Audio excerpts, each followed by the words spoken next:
Hello everyone and welcome back to my channel. This is Faryal from Scrumptious Cakes by Fairy, and in this video I am going to show you how I make the Black Forest cake.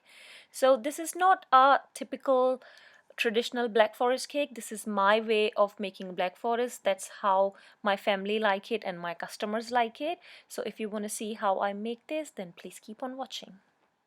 So first we will preheat the oven to 160 degrees Celsius. You need 1 and 3/4 cup of plain flour, 3/4 cup of cocoa powder, 2 cups of granulated sugar, 1 1/2 teaspoon of baking soda, 1 1/2 teaspoon of baking powder, 1 teaspoon instant coffee, half a cup of cooking oil, 1 cup of water, 1 cup of full fat milk, and a pinch of salt, and 2 large eggs. In a large bowl, I will sift plain flour, cocoa powder, and granulated sugar. Make sure there are no lumps. And I will sift the baking powder, baking soda, and salt. I will take the hand whisk and just mix all the dry ingredients together. Now add the room temperatured eggs, room temperatured water, and room temperatured milk, instant coffee, and the cooking oil, and just whisk together until the all ingredients are well combined.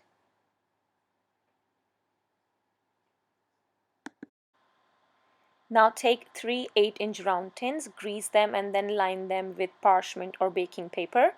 I bake my cakes in 3 separate tins. So this cake recipe makes 3 layers of 8-inch cake. So I bake all 3 layers in separate tins. Now I'm going to divide the batter in 3 tins. I'm just eyeballing it, but if you want to be sure, you can weigh your tins. Now I'm going to tap each tin on the surface, so if we have any air bubbles, they will pop. My oven has been preheating for about 15 to 20 minutes. Now I'm going to put my cake tins into the oven, and I'm going to cover them with the baking trays. By doing that, I get like very flat baked sponges without having any dome on the top. So that's my trick. I'm going to set the timer for about 35 minutes. After 35 minutes, I'm going to check and will remove the tray from the top. So first I'm going to remove the tray from the top cake tin. So I'm going to give another 15 minutes. After 15 minutes, I'm going to touch the top of the cake sponge. If it springs back, that means it's baked, and I'm going to remove the trays from the bottom one as well and bake them for another 15 to 20 minutes. The total baking time for these cakes are about 45 to 60 minutes. So after like 45 minutes, I keep checking them. So how you can tell it's fully baked, that when you touch the top, it's not sticky and it springs back, and when you insert the toothpick into the center, it comes out clean.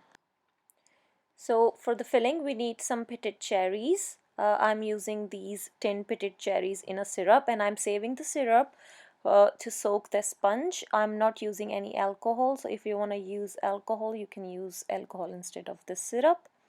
They are seedless cherries, and I have chopped them in half, and I have saved about 6 to decorate the top.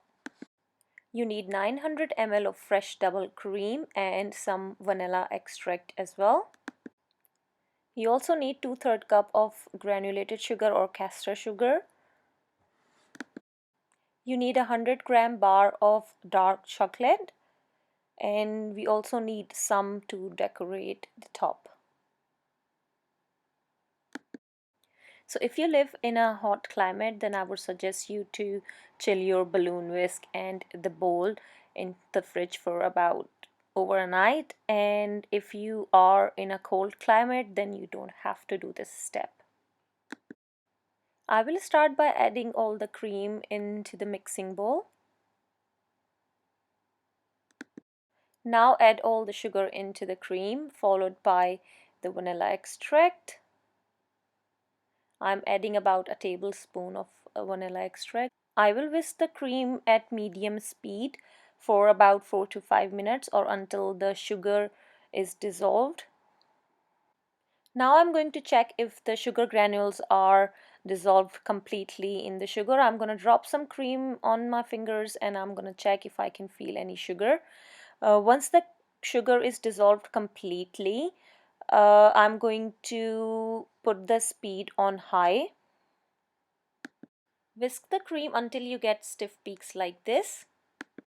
Now we are going to move on to assembling our cake. I'm going to flip this cake upside down and I will syrup this cake with that cherry syrup we saved. I'm going to add the dollop of freshly whipped cream and I'm going to use this flat palette knife to spread it evenly. And then I'm going to push the cherries into the cream and make an even layer. You can add as much and as less as you want. Then I'm going to add more cream and this cream will help the next sponge layer to stick to it. Otherwise it is going to slip from the cherries. Now I'm going to repeat the same step. I'm going to soak the sponge into the cherry syrup and then I'm going to add the cream on top.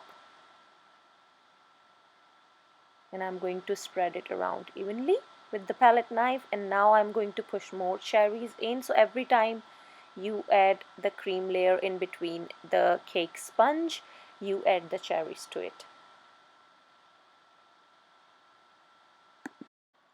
Now I'm going to add a little more cream on the top of cherry layer so our next cake sponge layer sticks to it, and I'm going to flip the last layer of the cake upside down again. And you have to syrup this cake sponge as well, which I totally forgot. And then once you have soaked the sponge with that cherry syrup, then add the cream layer, and I'm just going to spread it around with that flat palette knife. I'm not going to be worried about the cream going down the sides. Now I'm going to add the cream on the sides and I'm just going to spread it around first and then smooth it out. I'm not too worried about how clean it is because this is going to be covered with the chocolate shavings, and I don't want a thick layer on the side as well because we have added enough cream in the middle of the cake, so you don't have to put thick layer on the side. Don't worry about the cake layers showing up because this all will be covered with the chocolate shavings.